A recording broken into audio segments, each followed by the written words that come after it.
to welcome you to address us. You are most welcomed, Your Excellency.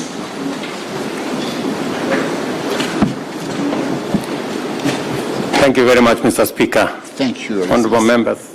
Thank you. You may take your seats.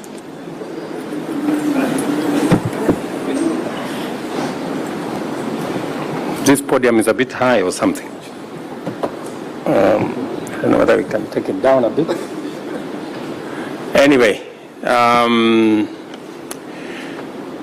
Honorable Joseph Ntakuri Timana, Speaker of the East African Legislative Assembly. Honorable members, the Secretary General of the East African Community, members of the diplomatic corps, distinguished guests, ladies and gentlemen. Let me first take this opportunity on behalf of the government and people of Kenya to welcome honorable members from Yala to Nairobi, and it is my wish that you will enjoy deliberations in Nairobi and also have time to enjoy Kenya. Mr. Speaker,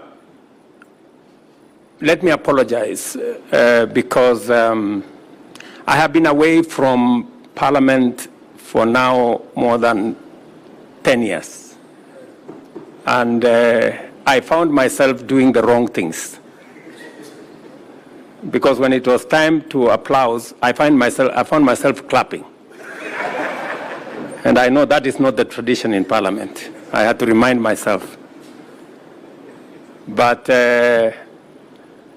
I am delighted to join this august assembly today to preside over the official opening of the third session of the 5th East African Legislative Assembly, and to have the honor of welcoming you back to our Parliament chambers in Nairobi after 6 years.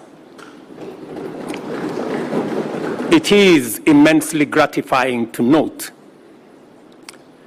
that the work of intensifying the integration of East African community has proceeded at an encouraging pace, so that while much remains to be done for us to accomplish our aspiration, the progress we have made has taken us closer to it incrementally.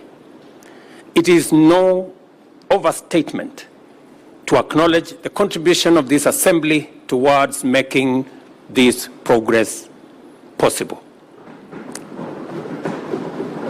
At the beginning of this session, it is appropriate to reaffirm our collective devotion to the constitutive aspirations of our community and therefore the objectives of East African regional integration. There is no denying that our vision to be a prosperous, competitive, secure, stable, and politically united East Africa is taking shape at a higher rate than before. The ultimate aim of this noble enterprise is to transform and translate economic, political, and social, as well as cultural integration into a positive impact on the well-being of every citizen of East Africa. Our common agenda, therefore, is to set out optimal policies and strategies which unite us firmly in the singular pursuit of positive transformation in the political and economic, social and cultural, research and development, as well as technology and innovation, including defense and security, and also the legal and judicial sectors of our society.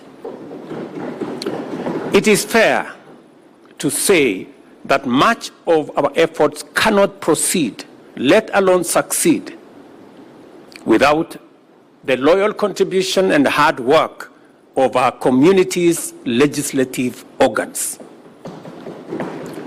This organ of Yala, as well as the respective parliaments. This assembly accentuates the direct linkage between common regional and specific intra-member state policies by performing the vital and simultaneous functions of embedding regional integration agenda at the heart of domestic policymaking, while also ensuring that the EAC represents, articulates, and projects the interests of member states as well as the entire collectivity of our community. Our people's journey to a prosperous, competitive, secure, stable, and politically united East Africa entails the implementation of policies and establishment of institutions under the four well-known pillars of our integration, namely a customs union, a common market, monetary union, and a political federation.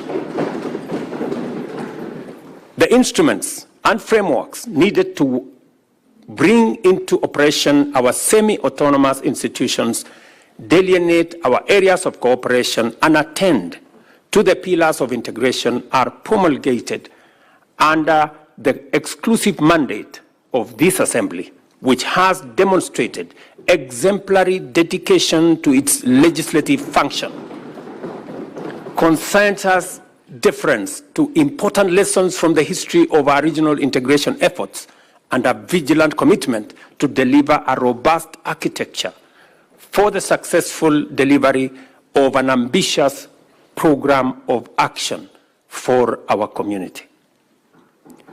By dint of a consistent drive to implement our collective vision for integration, this Assembly has enabled us to overcome the shortcomings which rendered the first East Africa community so vulnerable that it ultimately collapsed, and to make significant progress on each pillar of integration, thereby making EAC a resilient, dynamic, progressive region on the threshold of historic transformation. Our customs union is on the move, with this Assembly creating legislative frameworks to establish a common external tariff, uniform customs rules and procedures, and common rules of origin. And I want to congratulate members here for being patriotic to EAC and making sure these instruments are in place. These frameworks also provide for the elimination of non-tariff barriers and the implementation of a single customs territory, one-stop border posts, as well as the facilitation of the development of regional and national trade information portals.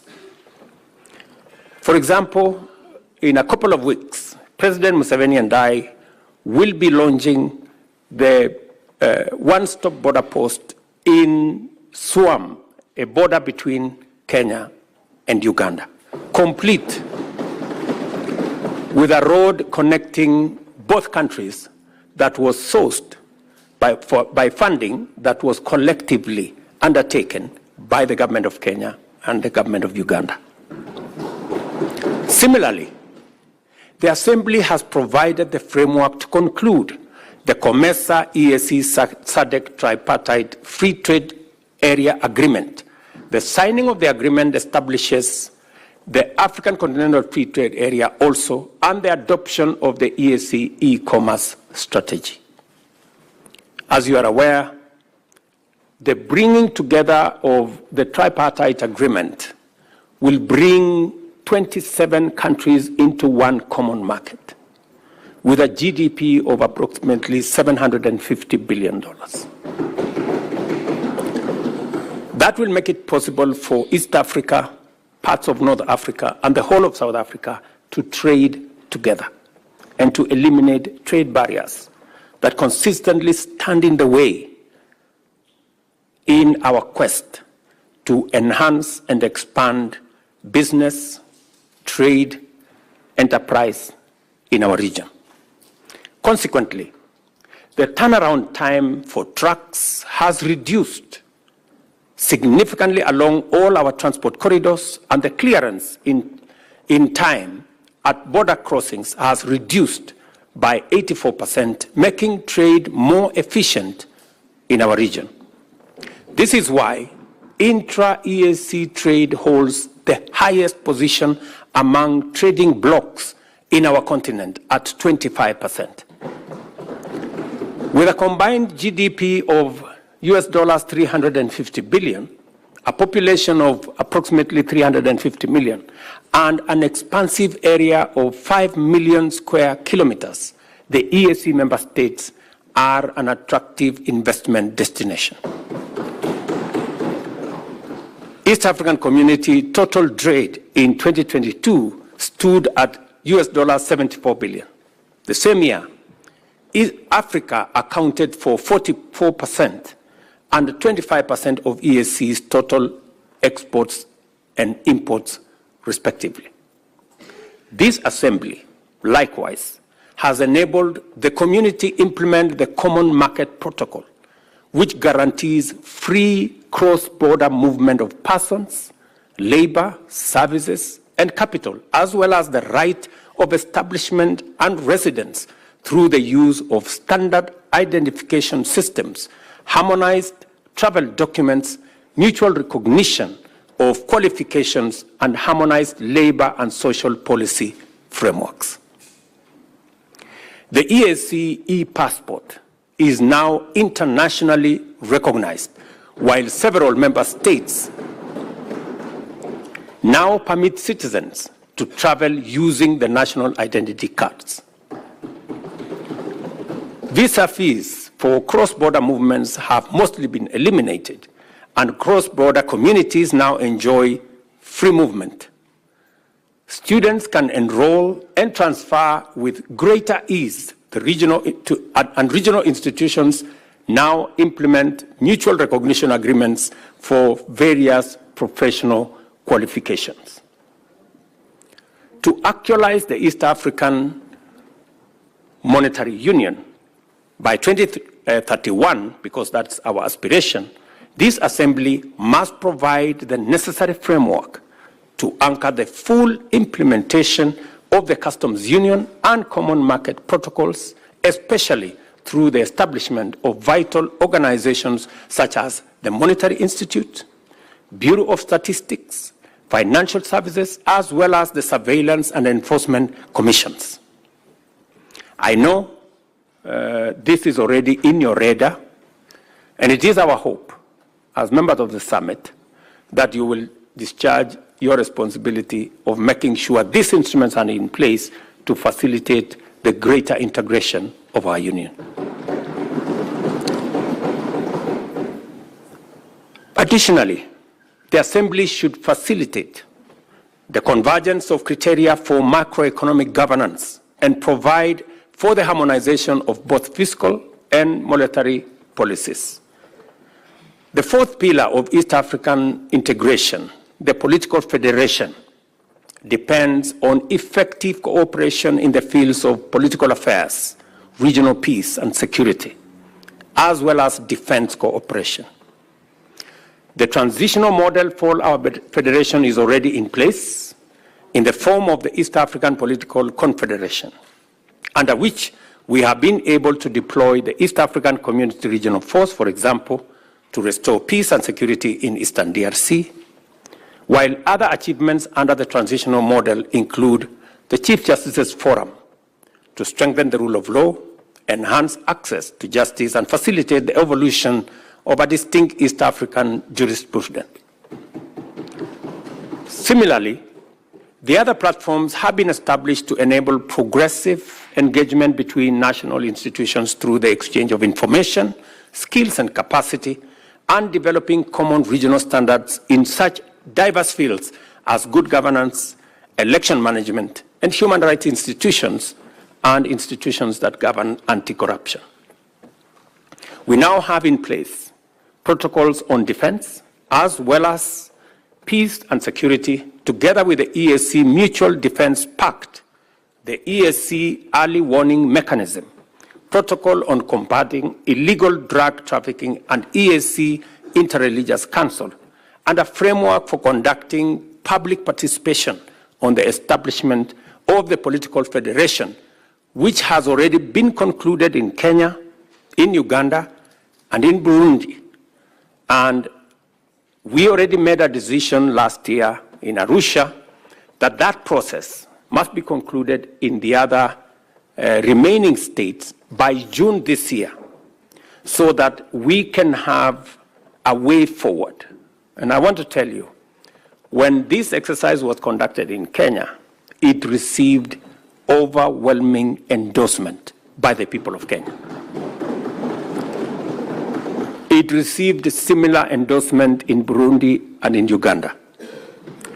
I want to urge members of parliament who are here from our sister states of Tanzania, Rwanda, DRC, and South Sudan to assist the EAC Secretariat and the team that is mandated to carry out this exercise, that this exercise be concluded as we have asked from the Summit of the Heads of State by June, so that we can begin to make steps in the right direction.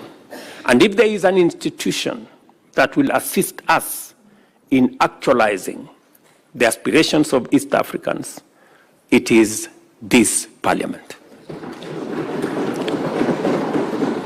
There is no doubt that as a result of the progress made in entrenching our regional integration as a social, cultural, political, and economic reality, East Africa is emerging as the beacon of unity, stability, security, and progress, and the beating heart of Pan-African integration and the engine of the Africa Continental Free Trade Area, as well as the epicenter of Africa's move to position itself as the next frontier of global investment and industrial transformation.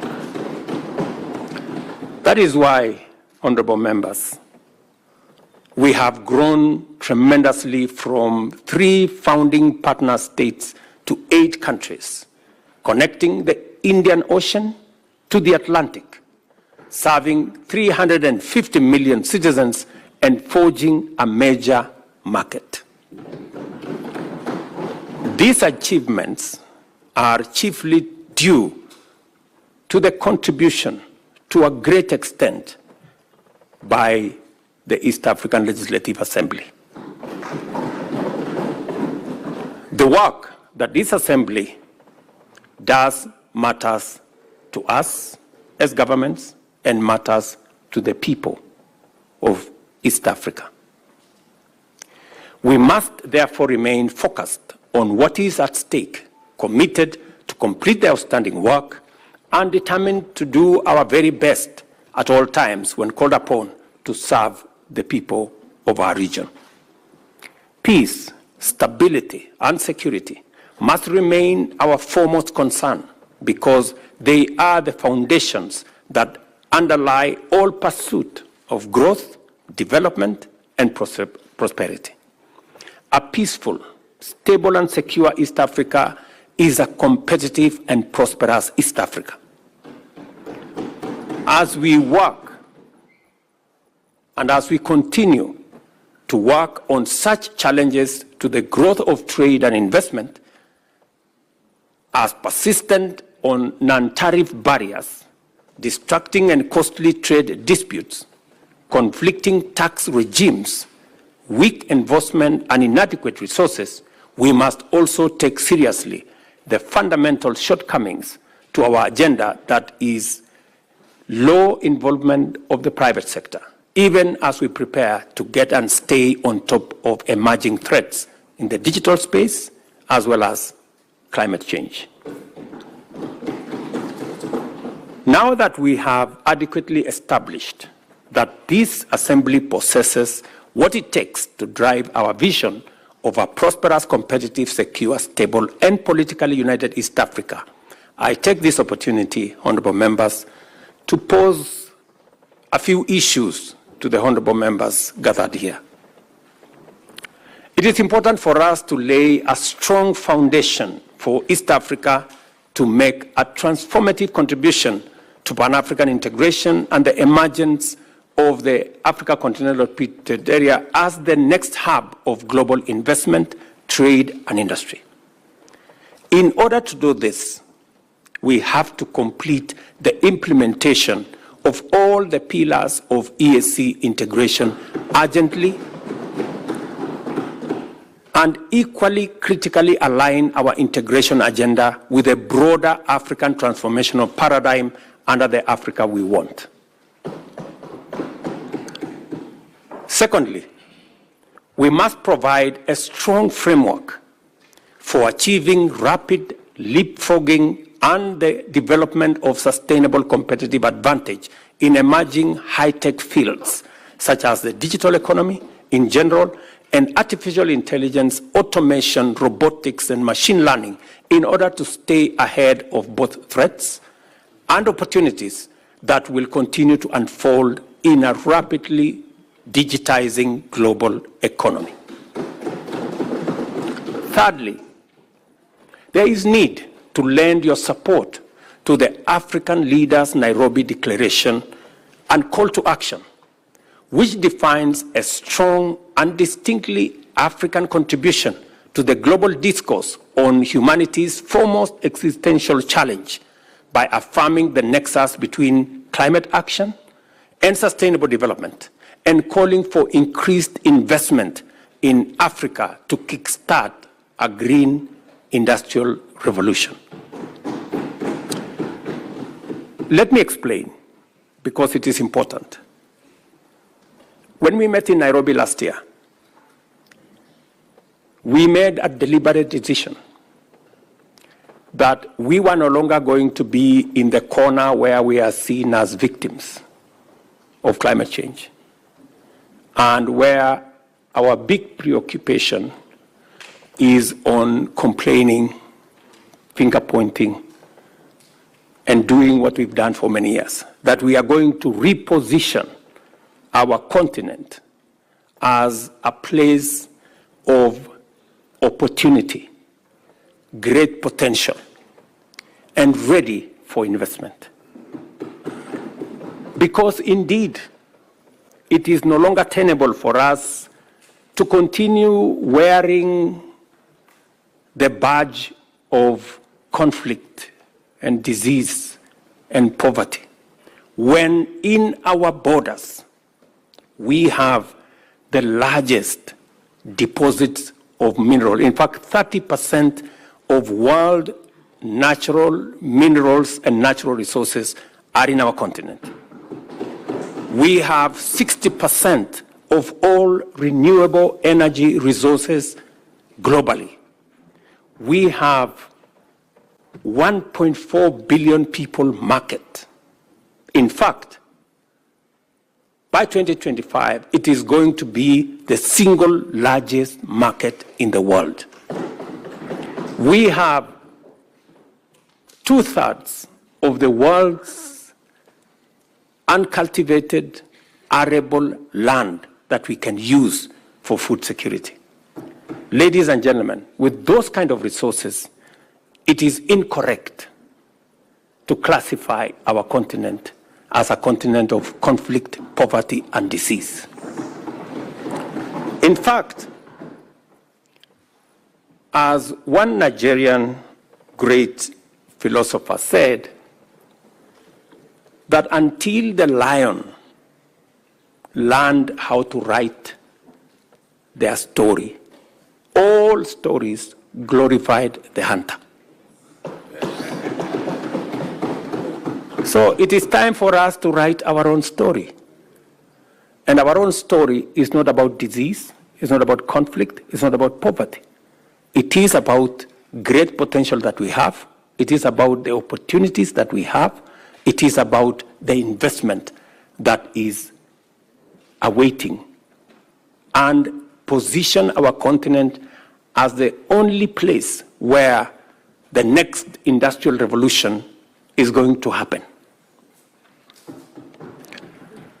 And therefore, it is important for you as legislators from EAC to appropriate this position so that together we can push a new narrative for our continent.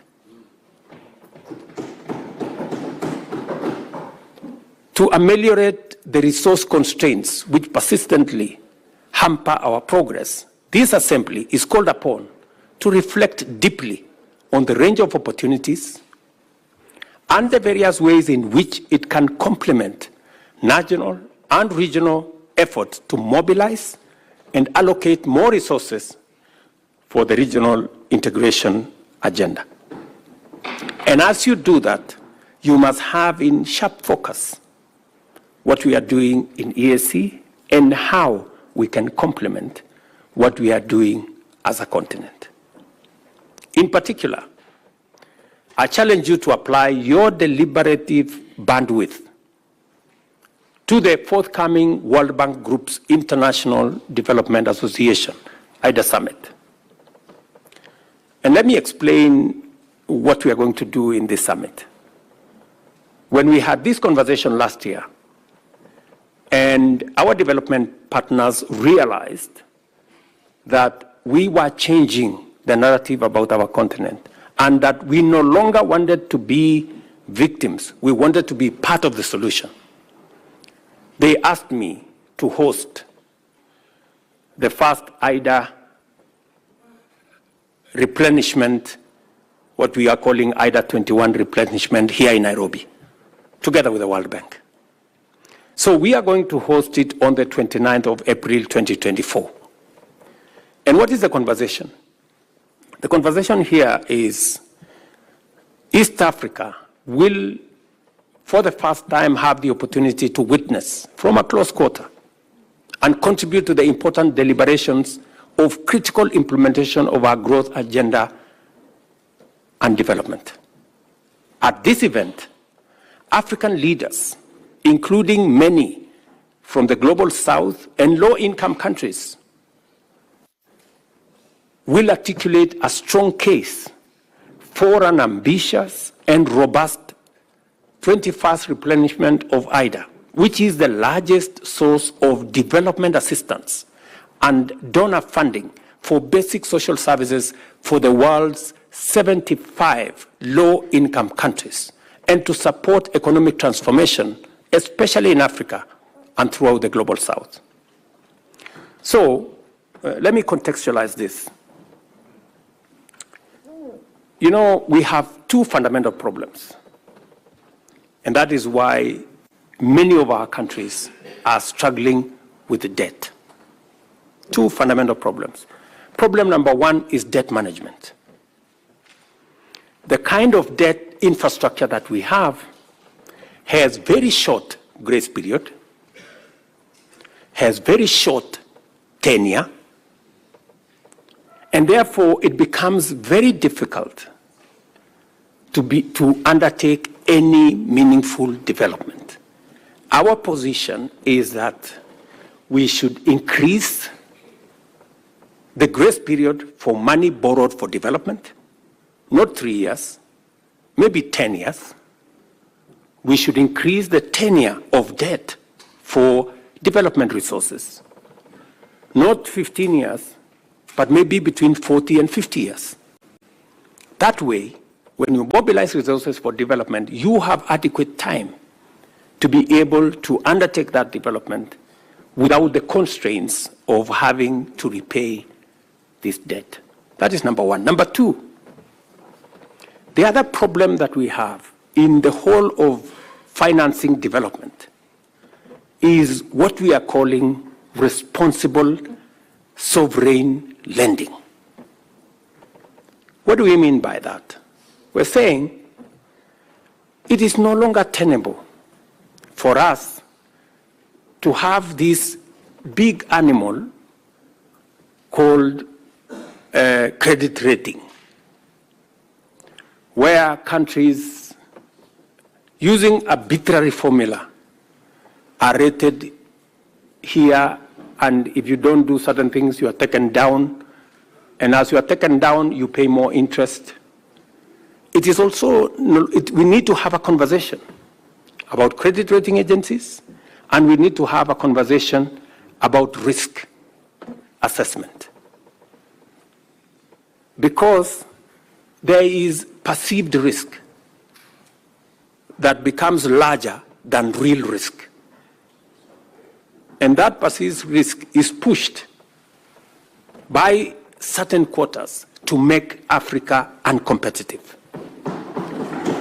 And that is the reason why, while others are accessing development resources at 1 or 2%, most African countries are accessing development resources in markets at between 10 and 15%. Explain to me, honorable members, if one set of countries are accessing development resources at 1, 2%, and another is accessing between 10 and 15%, is it realistically possible for us to grow at the same rate? No. This is the conversation we must have. You know? And we must remove this arbitrary unfairness. You know, this arbitrary unfairness from global financing. And that is why we are saying we must have a thorough conversation about the reform of multilateral development banks and the whole international financial architecture as a whole. When we started this debate a year ago, we looked like mad people. But I promise you, today, in every meeting, everybody has come to the conclusion that there is a problem with the architecture of international financing.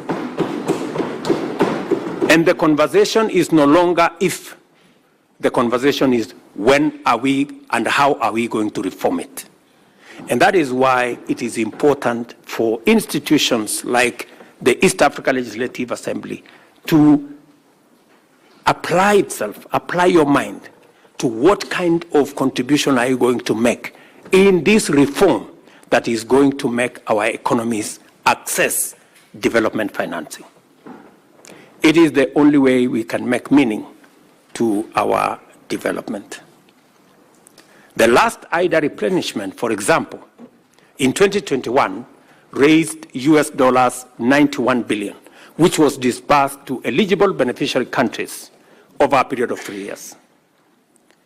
The Kenya Summit that we are holding in April aims to highlight to donors and other development partners critical priority target areas of development financing in Africa and in our region, make the case for a significantly higher level of financing in IDA 21 cycle, and support East African countries to effectively address development challenges and exploit the huge opportunities that we have in our region.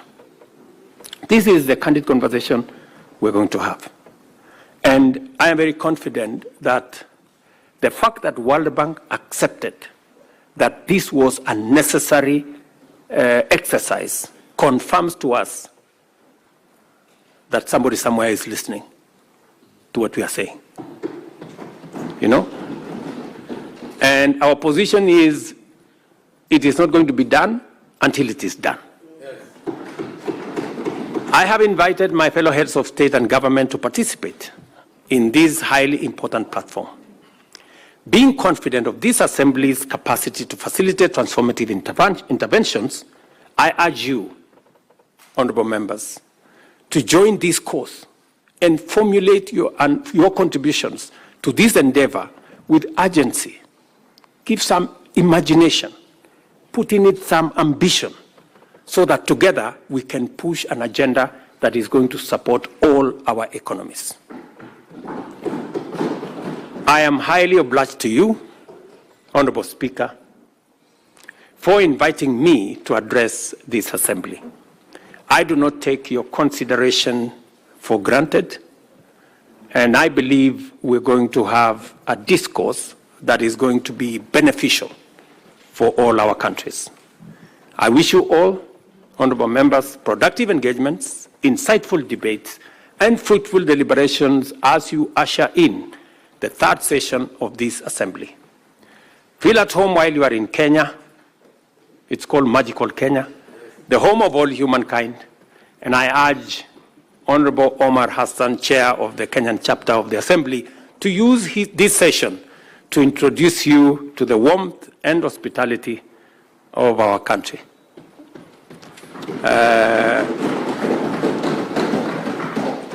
And I urge you, Honorable Hassan, to make that only in places that are licensed. And in no other places. So, honorable members, I really wish you well while you are in Kenya. And maybe by conclusion, the speaker did make reference to what we are doing as East Africa. To give you the impression of what East Africa is doing, and therefore you must be very proud people that East Africa, in our continent, is the most progressive community. Our trade, intra-trade between East African countries is the highest in the African continent. We are providing the leadership, and therefore you occupy a very special place. And I want to urge you to continuously apply yourself to this huge responsibility. You are not only doing this for East African citizens, you are trailblazing for the continent of Africa. So continue with diligence, but also a pace to make sure that you help us move the continent together. It is the reason, for example, why, as members of the summit in East Africa, as you're all aware, the chair of the AU is coming up next year as the term of Musa Faki, our current chair, comes to an end. It is going to be the turn for East Africa to provide the chair of the Africa Union. We have sat down in the spirit of the East African community. We have consulted as heads of state from the East African community together, and we have agreed to sponsor one candidate as East Africans. As East Africans. Because that is the strength of our community, that we can do things together and we can consult amongst one another. So it speaks to the spirit of the leadership that is being provided by our region. Ladies and gentlemen, I want to thank you very much. May God bless you. May God bless Kenya. May God bless East Africa. And thank you very much for listening to me. Asanteni sana.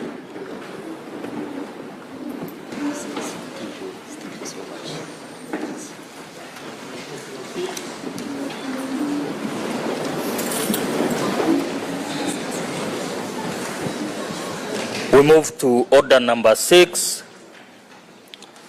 vote of thanks. Thank you, Your Excellency, Mr. President, for your great speech, statesman.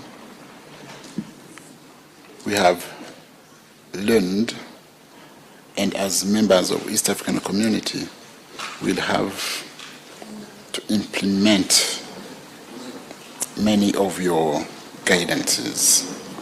Now it's time for Honorable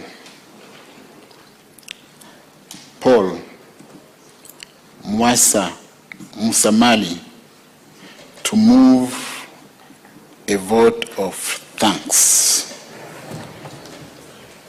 Honorable members, we shall have the opportunity to debate this great speech.